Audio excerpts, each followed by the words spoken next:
Ano ka, kung ano talaga yung tinatago mo, kaya tatakutan mo.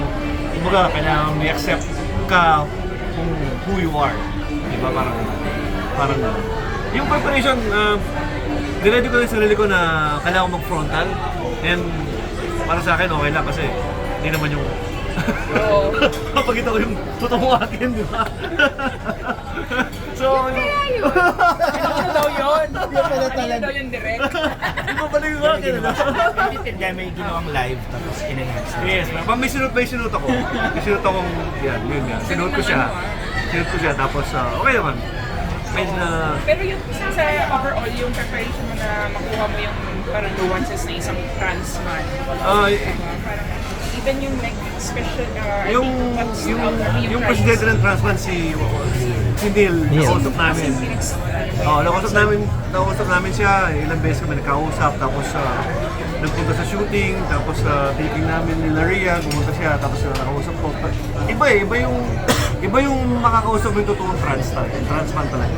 Parang magkakaroon ko ng idea kung paano totoong nangyari yung story niya, o paano siya naging ganon, kung paano siya nag-start, paano yung mga injection niya, yung hormones niya. Yes, yung mga lahat. Parang malaking bagay. Yes. Tapos yung mga nuances, saka yung mga babae siya eh. So ako, bilang lalaki. So may mga pinapanood siyang movie sa akin. May mga hindi ko lang sinabi sa akin sa dress kung paano yung ibang nuances, yung pag-iyak, yung pag-ano. Pero may scene mo pa yung ano? Tita Oro? Oo. Parang babae siya. Oo, ano talaga siya doon. Kayo naman Thank you. ano yung preparation nyo for I think my role was much simpler than than yours. Kasi, Babae talaga siya eh, no? parang I didn't really, I just pretty much played it like a female social media manager. And then I think the only time kasi it became aware to me is towards the end na eh. So, yun, parang siguro yung gulat lang and the journey of accepting something that you didn't expect or that you're not used to. Yung scene na yan crucial na scene. Anong nakita mo doon? Wala naman. Wala naman, may sound siya, may sound naman During sa yung, before that scene, Okay. before nun, may ginagawa na ako eh. There were prosthetics involved. So siya, ayaw niya akong tignan. Para Gusto niya tipong dun sa scene kasi na. dun sa standby area, pinaprepare din siya ng makeup team and everything. And may prosthetics siyang suot doon. Iniwasan ko lang siya basically before the scene. Iniwasan niya ako tignan. Paglabas niya ng CR, Mabigla ka. kung ano lang yung ma-react ko. Yung react. Okay. Sabi ni Dennis, this is a one-week shoot daw sa Siargao. Was it hard na gano'ng kabilis yung shoot with all the emotions involved, tapos parang bago yung thoughts? There were challenges. There were definitely challenges. Pero me as an actor on the shooting side, I wouldn't consider it difficult. We were there. We were shooting every day. We didn't. Wala nang rest day. One day. One day yun. Ayun, but direct, you're super easy naman din kasi to work with, right before the scene. You make everything clear naman, what you want. Also leaving space for multiple, like, in some scenes we would shoot two options of a certain, like, maybe more this feeling or maybe more this feeling. Tsaka sa weather na rin, di ba? The weather was the pinaka-challenge. Umuulan So daw, it was sabi. really more of Direct's challenge and also really Kaya kami nasapos. and Sir Dennis. Direct, I think, pag mapanood nila, gusto na palitan siya. Well, isa rin yun sa naman, sa aim. Pero yun nga, Pero mahal na ngayon ang ticket ka pa. sabi nga daw. Pero I think, syempre, Statement ba to? hindi naman. Pero, I mean, it's best to discover din naman the Philippines, di ba? Like, ako din, first time ko din. So, habang nag-discover din sila, nag-discover din namin, maganda siyang places. Iba rin yung iba rin yung environment. I think, pag nagpunta ka rin doon, worth it siya kasi parang ma-realize mo kung gaano ka closely knit yung mga locals at saka yung mga tumira na din ng mga mga foreigners. So iba rin yung dynamics na. So yung mga foreigners, ano yun, nakuha mo lang doon? Doon, kasi may coordinator kami, actually si Kuya Jolan, parang friend na siya lahat kasi surfing instructor din siya. So parang kinukuha na lahat ng mga friends niya. Kasi mababait sila. Like, tinuturo namin, like yung guy na supposed to be na si Rian dun sa bar. I mean, first time niya kumarte, so parang tinuturuan namin siya kasi nga gusto lang niya. So mga 2-3 takes din. Pero yun, willing sila. So ano naman kami, excited din kami naman. Kasi parang diba, ang hirap rin kumuha minsan pag di sila willing. Pero sila willing sila to do it. Tapos naghihintay sila kasi nga minsan, syempre babaklas. So, ang ganda ng shots mo, direct, inspired habang bakasyon ka yata talaga sa Mas hindi kanin kami soap doon. enjoy Siguro, with her. kasi parang sabi ko nga, yung idea kasi parang, kasi yung first film ko noon, Don Sol din, Oh, di ba? yeah. So parang full circle din kasi may Siargao naman. Pero parang yung idea naman na not only to show a travelogue, but also at the same time makuha rin yung characters nila. So kaya sabi ko maganda yung close-ups, tapos kasi yun nga, well if you're in that space kasi isolation dahil nag-iisip-isip si Rian, pareho sila ganun. So parang makita lang yun dun sa film, parang yun lang. Interesting din na yung mga characters, hindi naman yung parang normal na yun. Yeah. Middle class. Iba naman, yung Oo. masanay namin sa like or from your films din. Naisip namin kasi na normal, pero at the same time, sana buo sila. I mean, buo yung characters nila lahat. Like yung character ni Rian, saan siya nanggagaling. Kasi normally minsan na-omit natin pag love story, di ba? Kasi we focus more on the kung paano sila nag-click together. But sometimes we forget na as human beings, may pinagdadaanan kasi. So yung pamilya ni Rian, I mean, yung support system ni Allen. So that we can also understand ba't ganun sila as characters. So yun lang din yung binuo namin nila Jerry nung kinaharal yung kwento, like para maintindihan mo bakit ganun si Rian kasi may character na very woke na alam, pero nung na-confront, syempre kahit naman ikaw, di ba, kahit gaano ka kawok when confronted by it, meron ka pa rin inhibitions. Pero yun yung maganda dun I think yun yung maganda dun sa film na sana makakuha ng mga tao na parang in this day and age, parang yung labels will just be labels, pero if you love someone, parang yun ang mas important. Pero yung scene sa dulo, si Direct Joel, yung nakakatuwang scene. Since Oo, tapos meron pang parang marriage. Parang kumpleto na advocacy film ba ito na tungkol sa LGBT rights? Kasi nga yung idea of inclusivity, so dapat makuha siya lahat. Like, siyempre si Direk Joel from a different era yung kanyang idea of love, diba? Pero at the end of it, parang encompassing it all, may fluid, diba? May trans, merong cross-dresser, I mean, all those yung spectrum na yun makover without actually being too preachy about it kasi you experience the emotions and when you go to a film tapos ang entry point mo ay emotion, parang sa akin mas madali siya maintindihan kaysa mag-preach ka. So when you go out of the cinema and yun yung na-feel mo, mas okay. Gusto yung doing a romance. Na-enjoy namin yung, kasi maganda yung role, ganda yung character namin pareho. And, well, it's a love story, tapos, Parang bihira kasi ka namin makikita. Oo nga eh, di ba? Isang romance na...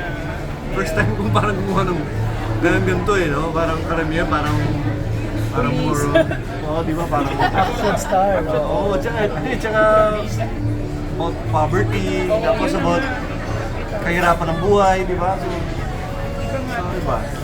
Na-enjoy ko kasi parang sa mga direct parang ibayin natin yung unconditional parang pagka-commercial pero kakaibang story.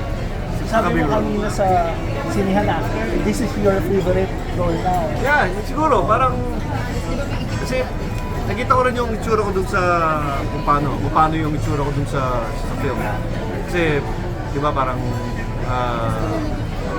trans siya na alam mo yun, lalaki ako pero nakita ko yung paano pala maging may pagka-feminine din ako pala dun sa film, di ba? Yung kakaibang ginawa ko sa film. Doon ka kasi ngayon na napanood yung film. Kasi yung mga ginagapang shooting kasi namin na direct yan, yung Maria, parang wala, after ng take, yun na yun, tapos na yun. Hindi kasi ako nag-dumiting sa mga preview, kahit sa mga taping. Parang pag nakunan ko, panoorin ko sa widescreen na lang. Doing a romance and It was actually very enjoyable, actually. into a romance because that's the fun part of life na eh, the falling in love, the getting to know someone. So yeah, I feel like we really enjoyed those scenes. We had a fair share of really light moments before getting into any other subject matters. So yeah, it's fun. And your favorite mo, Siargao? This is my second time there. The first time kasi I only went to shoot a magazine cover at ito yung panahon pa nung wala pang direct flight sa Siargao. So you have to fly to Cebu, to here, then take a boat, gano'n. So it was much more enjoyable this time because I had more time to really see the beauty of it. Mas marami na akong nakita. And parang as an island, sobrang kompleto niya na experience. May river, may lagoon, basta ang dami mo talaga makikita doon. It's really worth it. Sweet Cameo, Pasko. Ang dami namin kinain doon. Ang dami namin kinain na masarap. Andy, no? Oo nga. Oo, the endorser of Siargao. The ultimate endorser of Siargao. Parang ano na to, parang pag si Andy na ba next na bida mo? Hindi, siyempre kasi, di ba, naging kaibigan ko siya dahil kay Miss Jane. So, nagpunta ako doon, nakalabang. Tapos sabi ko parang, biniro ko lang siya. Sabi ko ba? Tapos, dinalaw niya kami sa shoot. So, nung nandun siya, sabi ko, wala ka nang kawalan, nandito ka na. Pero na-enjoy din siya. Sabi na, first time niya rin. Nung kinakabitan siya ng lapel niya, na rin siya a little bit emotional. Kasi ang tagal ko nang hindi na rin na may lapel siya ulit kung nagsuot siya na. Medyo ano rin siya, tawa din siya. Pero sabi naman ka, I mean, as yourself lang. Kasi syempre ko social media man din siya. Ilalagay siya. Direk, paano at bakit niyo sinulat ito? Matagal na yung material, nagkukwentuhan kami ni Sir Dennis.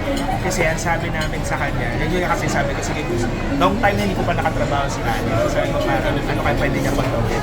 Tapos kinuwento ko kay Sir Dennis. Siguro matagal, naka 5 years ago pa. Pero sabi namin, pag may producer na willing and all, so every time na may gagawin kami, nababanggit ko sa kanya. So parang nung may opportunity, pinitch nila kay Sir Brandon. Kasi nga, parang bumalik siya galing States. Nagustuhan niya. Sabi namin, sige, gawin natin. So yun, natuloy. Tapos Rian, kasing progressive thinker ka ba ni Ana? I think so. It wasn't naman difficult for me to get into that headspace. And also, it's not my first, I mean, syempre iba naman yung movie namin, no? Pero it's not my first LGBT love story. So, I really believe naman in all of the things that my character believes. Thank you. Pero, may co-writer ka ba dito? Hindi, si Jerry nagsulat. Concept ko lang siya. Si Jerry Glass. Pero saan galing yung concept na yun? Wala, kasi nga, nung time na yun, ano ba na yan? Wala, nag-iisip din ako kasi gusto ko rin gumawa talaga minsan ng, siyempre diba love story, pero sa dami kasi, paano naman yung mag-iba? Tapos naisip ko lang, sabi ko, paano kung gano'n yung sitwasyon na trans man? Pero hindi mo siya itatago kasi, I mean, pangit mag if it becomes a twist eh. Parang sa start, siyempre may kanya-kanya kayong ideas kung sino siya, like, na-operahan ba siya, may breast cancer siya or something, pero may tingin. So, I mean, it's up to you, pero hindi siya itago para later on when you watch it, tapos dumating ka dun sa point na nandun siya. I mean, you just have to review it. Kasi nung araw, di ba, gagawin siyang twist. Which I think parang hindi na ngayon because in the idea of in this age na we are all open to all possibilities. So, mas okay siya na nandun na siya sa start. Para you just review it later on. O kaya pala. Pero hindi siya yung twist na, ano pala siya. Babae siya na. Okay. Hindi naman to trailer. Yung revelation scene, paano yun na-escape? Well, I think there's no other way around it. Diba? Kasi parang kung mahal niya yung isa't isa, kailangan niya sabihin sa kanya. Pero, I mean, that's the most humble way na kailangan na pakikisal ko sa sarili. Kasi, syempre at certain attempts, kung sila nag-attempt na mag-love sila. Pero syempre nahihiya. I mean, syempre, kaya nagtataka yung character ni Rian, hindi ba ako deserving or bakit ganito or dahil naramdaman niya naman. Pero in effect, kaya siya umaalis kasi hindi niya pa rin talaga tanggap. Kaya nga siya nag-relocate sa Siargao eh. Diba? So para kalimutan niya lahat. So yun, parang ganun lang yung idea. Kaya sabi ko, yun yung pinakamagandang way. Kasi yun nga, like sinabi ni Allen kanina, pag napanood mo siya na parang, I mean, naano ka sa kanya, you felt something na genuine talaga yung pagmamahal na kayo sa character. So, gagawin niya yun talaga. Whether or not i-accept siya or i-reject siya. But the idea is, parang here I take me for who I am.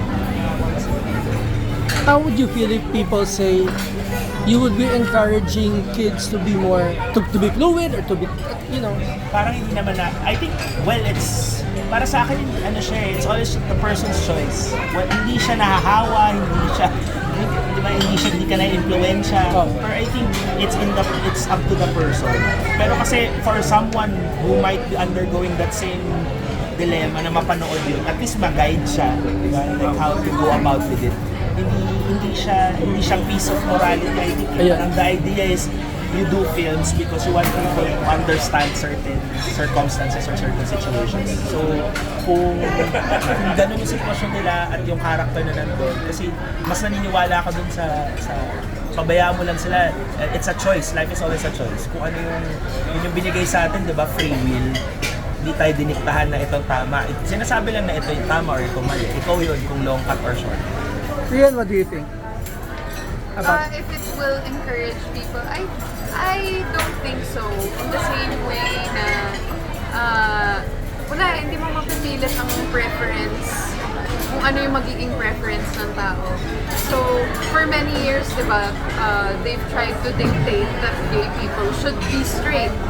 But I don't think you can also dictate for a straight person to be gay. So, it's really very personal to each. Thank you. Sa panahon ngayon, parang sabi ng open lahat eh. Parang hindi na kailangan. Siguro, yung nga sabi nila, parang mga-guide mo sila ngayon eh. Kasi pinag-aaralan din ng mga bata ngayon, di ba? Yung gender nila, tapos open sila kung ano yung naharap naman nila. Compare before, di ba? Parang pag bakla ka or pag tomboy ka na nakatago. Parang takot ka sa magulang mo, takot kang sabihin.